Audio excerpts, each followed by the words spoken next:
நேத்து ஈவினிங் வீட்லயே பன்னீர் ரெடி பண்ணி சால்னா தான் செஞ்சிருந்தேன். பரோட்டாவோ சப்பாத்தியோ அதை தொட்டு சாப்பிட்ற சால்னால தான் அதோட டேஸ்டே இருக்கு. இப்போலாம் பிளாஸ்டிக் பன்னீர்லாம் அதிகமாக வருதுன்னு சொல்றாங்க. பயந்துட்டே சாப்பிட்றதுக்கு ஹோம்மேடா வீட்லயே பன்னீர் 10 நிமிஷத்துலயே ரெடி பண்ணிடலாம். ஈவினிங் ஒரு 5 மணி போல சூட ஒரு கப் காஃபியோட பன்னீர் செய்யறதுக்கு ஸ்டார்ட் பண்ணிட்டேன். இன்னைக்கு நான் 1/2 லிட்டர் அளவுக்கு பால் எடுத்திருக்கேன். நல்லா காய்ச்சிக்கலாம். ஒரு 1/2 லெமன் உள்ள இருக்க சீட்ஸை ரிமூவ் பண்ணிக்கலாம். 1/2 லிட்டர் பாலுக்கு 1/2 லெமன் போதுமானதாக இருக்கும். ஒருவேளை நீங்கள் 1 லிட்டர் பால் எடுத்திங்கன்னா ஒரு லெமன் ஃபுல்லாக சேர்த்துக்கோங்க. பால் நல்லா கொதிச்சதுக்கப்புறமா 1/2 லெமன் சேர்த்துக்கலாம். அடுப்பு ஆஃப் பண்ண வேணாம், அப்படியே லெமன் சேர்த்துக்கோங்க.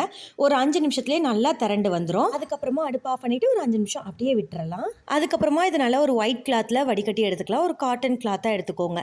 லெமன் சேர்த்துருக்கனால புளிப்பு சுவை இருக்கும். அதனால் இன்னொரு வாட்டி தண்ணியில் வாஷ் பண்ணிவிட்டு அதுக்கப்புறமா ஃபில்டர் பண்ணிக்கலாம். வீடியோவில் காட்டுற மாதிரி துணியை இந்த மாதிரி மடித்து எடுத்துகிட்டு மேலே ஒரு லப்பர் பேண்ட் போட்டுக்கோங்க.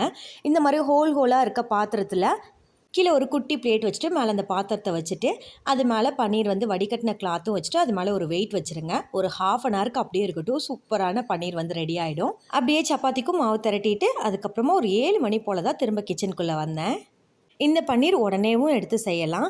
அப்படி இல்லை அப்படின்னா முடிஞ்ச வரைக்கும் நீங்கள் நெக்ஸ்ட் டே பன்னீர் கிரேவி ரெடி பண்ண போகிறீங்கன்னா முதல் நாளே பன்னீர் எடுத்து வச்சுட்டு ஒரு நைட் ஃபுல்லாக ஃப்ரிட்ஜில் வச்சிட்டிங்க அப்படின்னா இன்னும் கொஞ்சம் சூப்பராக இருக்கும். பன்னீரில் பார்த்திங்கன்னா இன்றைக்கி சால்னா தான் ரெடி பண்ண போகிறேன். 2 பெரிய வெங்காயம், 2 சின்ன சைஸ் தக்காளி.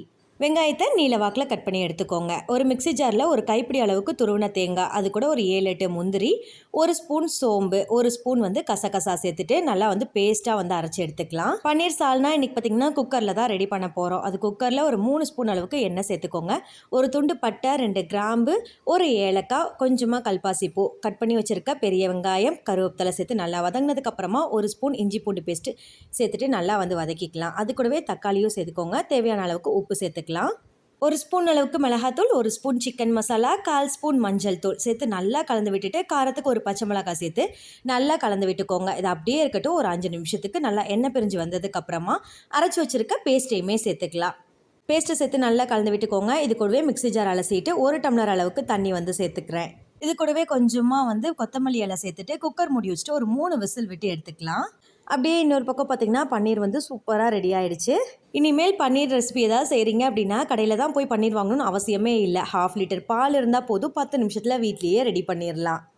பன்னீரை குட்டி குட்டி க்யூபாக கட் பண்ணி எடுத்துக்கலாம். அதுக்குள்ளே பார்த்திங்கன்னா குக்கர் நல்லா விசில் அடங்கிடுச்சு. பன்னீரோட ஷேப்புமே சூப்பராக வந்துருந்துச்சு. திரும்ப அடுப்பை ஆஃப் பண்ணிவிட்டு ஒரு வாட்டி சால்னாவை நல்லா கிளறி விட்டுட்டு பன்னீர் க்யூப்மே சேர்த்துக்கலாம். ஒரு 5 நிமிஷம் அப்படியே இருக்கட்டும். ஃபைனலாக கசூரி மேத்தி ஆட் பண்ணிவிட்டு அடுப்பை ஆஃப் பண்ணிடலாம். சூப்பரான ஒரு பன்னீர் சால்னா ரெடி. நீங்கள் நம்ம சேனலுக்கு புதுசுனா மறக்காமல் நம்மளோட சேனலையும் சப்ஸ்கிரைப் பண்ணிடுங்க.